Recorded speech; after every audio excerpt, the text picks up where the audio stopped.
Okay, folks, Lee David Bus Driver Chronicles. So I'm driving a 2019 J4500, and we are partners with Flixbus. And so I'm on my way to the first stop, which is in Chinatown.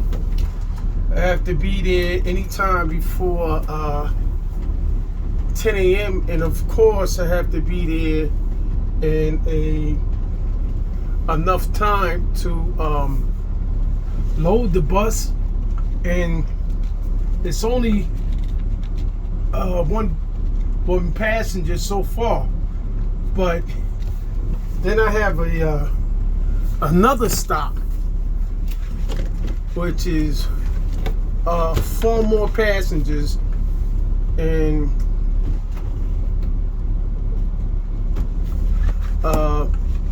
that's going to be in Midtown Manhattan.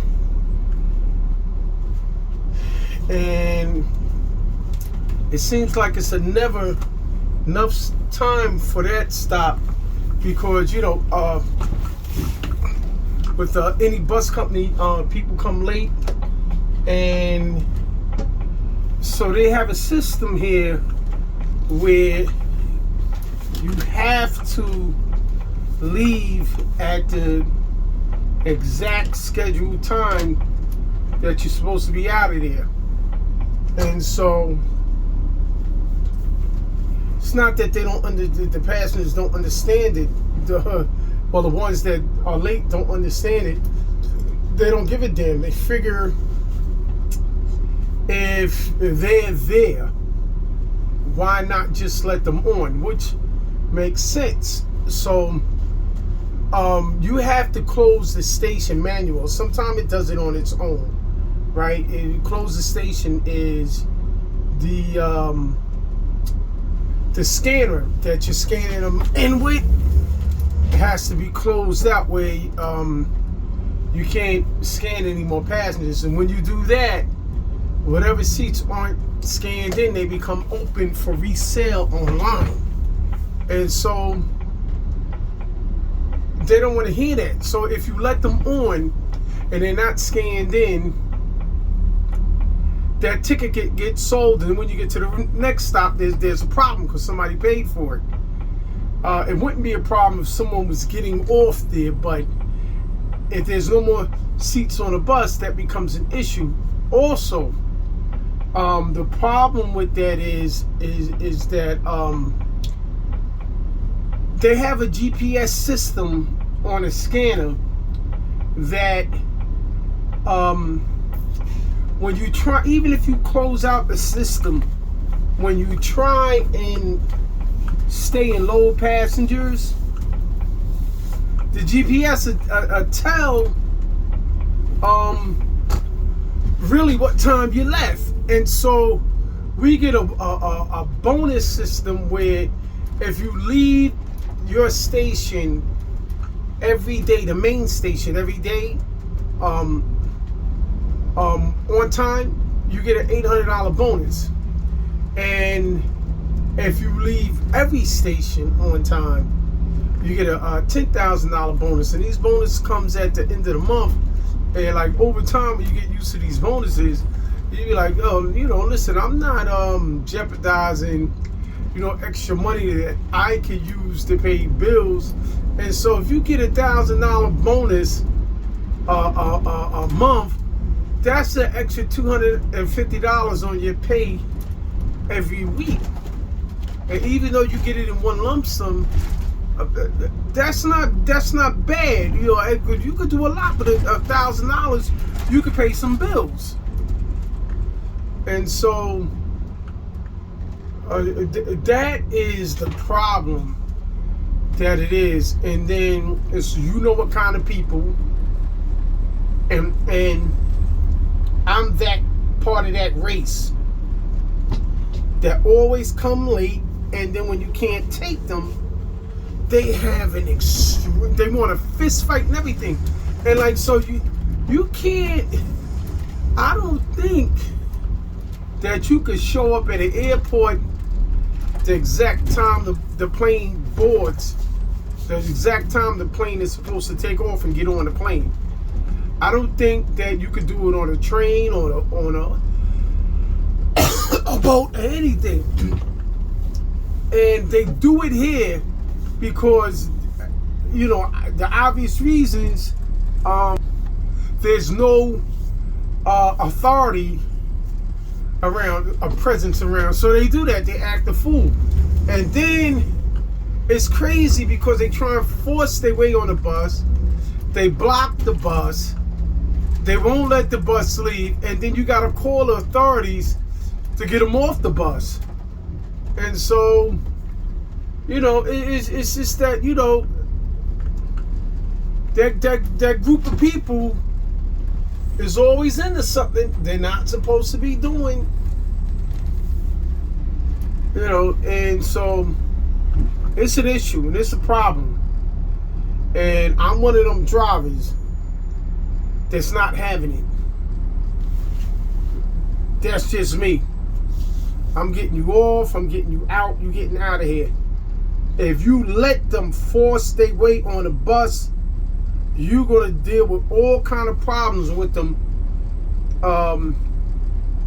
And whatever other people from that same group of people are gonna think that they can deal with you the same way. And they cannot. And nope. So my thing is that you guys are not running anything. Point blank, period. I refuse to let them run the bus company or run my bus. And as a bus driver, why would you let passengers control your bus? Why would you?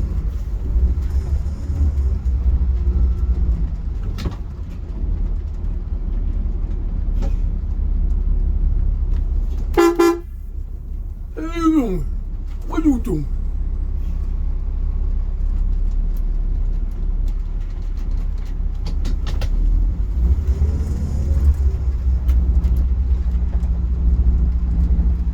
So, why would you do that? Could you picture?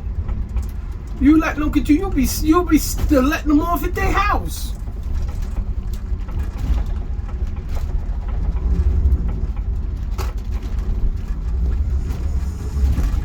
Nah. So I can't do that. No. Anyway, so you know, just changing gears a little bit. I'm on my way to Richmond, Virginia. And with this run, you pick up in Chinatown, then Midtown Manhattan, and then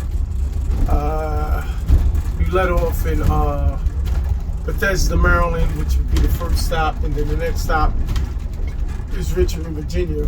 I kind of frown on making rest stops because they don't come out on time. It makes you late. You know, it's just then it makes you leave in your other stop late and it affects your money. And you know, you give people a time to come out, and you know, tell them if you can't. You know, if you don't think you're gonna be able to make that time, don't walk away from the bus. It's time to go. Somebody's still at trying to get fried chicken, and they get upset. You know, when you miss the bus, and you're going to miss it, because I tell them I do not wait. I do not wait. So if you want to take the chance, and you know, do what you got to do, but you know, don't get angry. You know, if you come out and the bus ain't here, because I give them a warning that the bus doesn't wait. It leaves on time, and it's supposed to leave on time. You know, everybody else has to be late to your destination because you want to put some more relish on your frank. You know, and then you get warned 15 minutes before you even go in there. If you know you slow, don't do it, because you're going to be upset and you don't get your money back. And the rest area, a bus might not stop at the rest area. The driver is probably going to charge you cash to get on, and Flex won't make the other driver take you, and then he may not have room on his coach anyway. So, you know, if you're watching this bus and you take Flex bus, you know, come back when you're supposed to. And not only that, the drivers don't have to stop at service areas if they don't want. There's no such thing as passenger rights when the bus has to stop for you to give you a break. It's not the bus company responsibility to make sure you get something to eat. It's your own responsibility to bring your own food, or to eat, or to take your medication, stuff like that. Now that said, there are some companies that will not even let you they will not even let you eat on the bus. And I used to be like that. You ain't eating on here, because that same group of people, when they finish, and it looked like it was a bachelor party on the bus. So, you know, you gotta be careful with these people.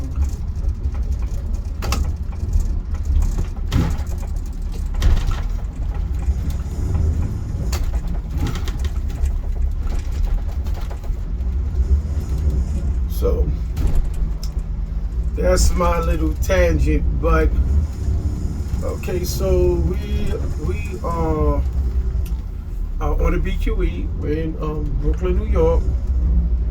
I mean, this is the BQE. It's not called the Gowanus Expressway. I guess the Gowanus Expressway is the number 278. Is the BQE.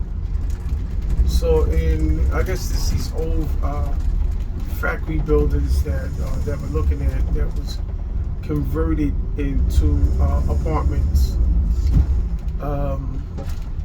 Don't know if they all loft or they duplexes, they mix, but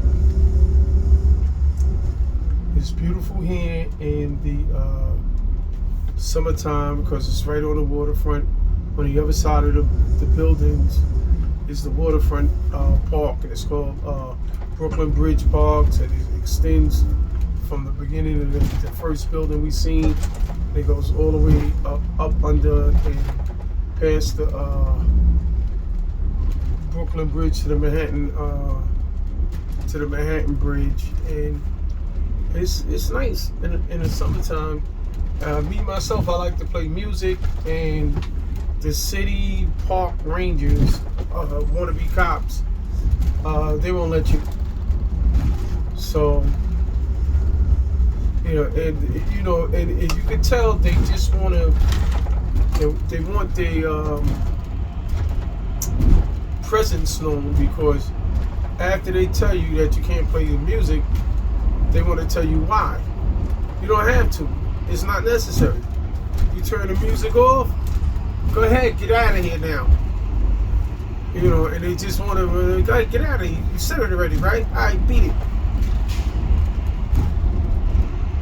And so, that's my thing with them. But you get to see the Manhattan skyline from this park. But it's another park that's not a city park. It's called Gantry State Park. And that's one that I'm going to be visiting also. Got this goddamn school bus.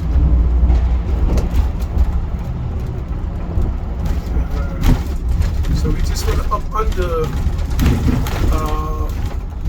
we're coming up under the Brooklyn Bridge now, and I need to get on the Manhattan Bridge. And that's going to be like, I don't know, less than a half a mile. jump on it. So we just went up under the Brooklyn Bridge, and so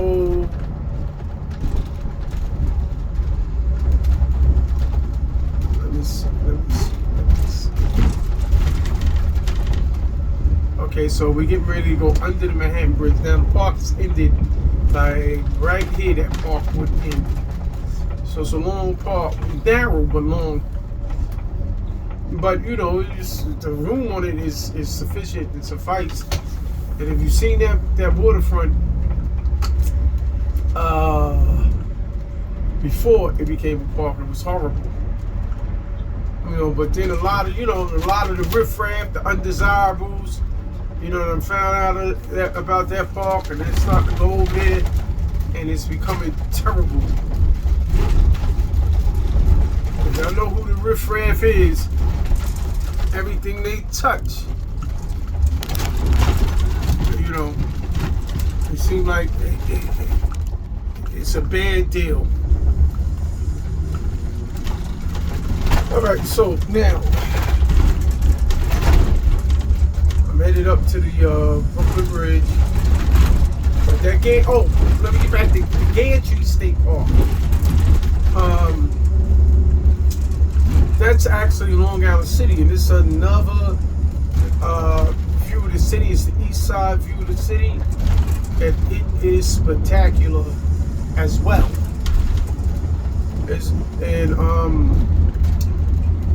The Brooklyn Bridge. Let me go back to Brooklyn Bridge for a minute. The Brooklyn Bridge Park will give you a view of downtown Manhattan, the lower end of Manhattan, and up the east side of Manhattan, which is very beautiful. Views of the Brooklyn Bridge crossing from Brooklyn to Manhattan, so beautiful also.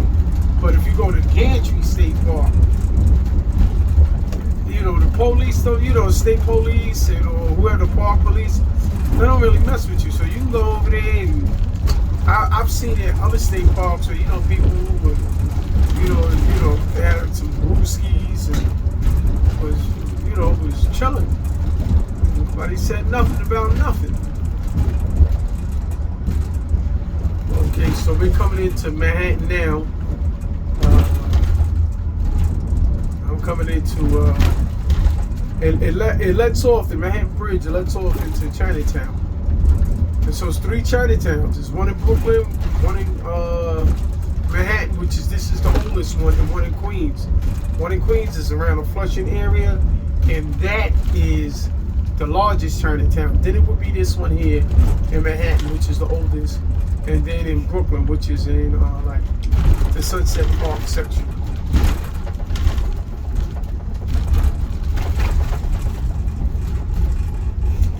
So if you ever heard of the Chinatown bus, mainly motorcoach leaves from 103 Canal Street.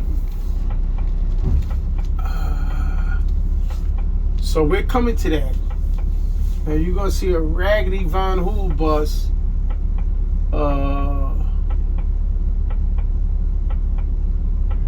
parked up over here, getting ready to leave, and we're going to be facing it soon. And that's the tiny bus on the corner I'm at. It's on the left. See it right here. And the lady that's loading that bus do not play. It's an Asian lady. She don't take no crap from nobody.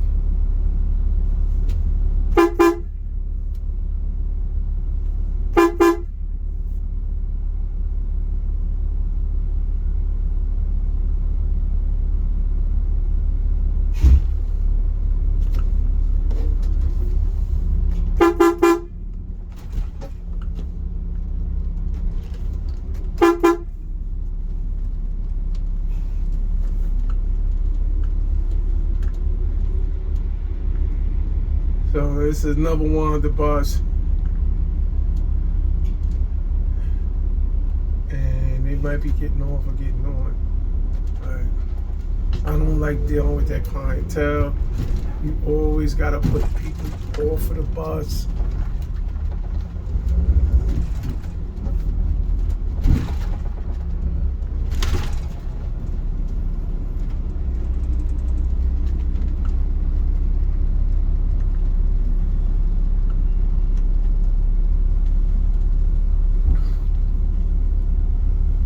So it's just a matter of time I'll be at my pickup.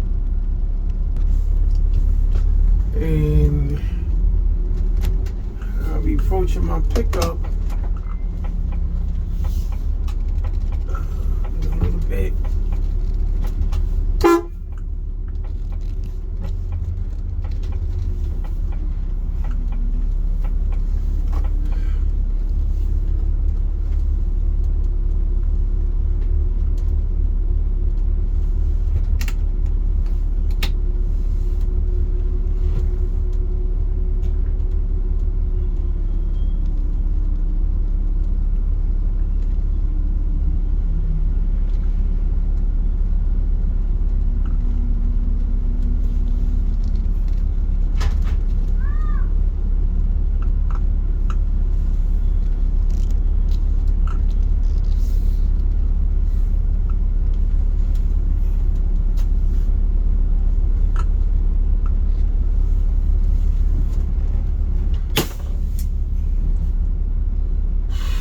Okay, so this is it.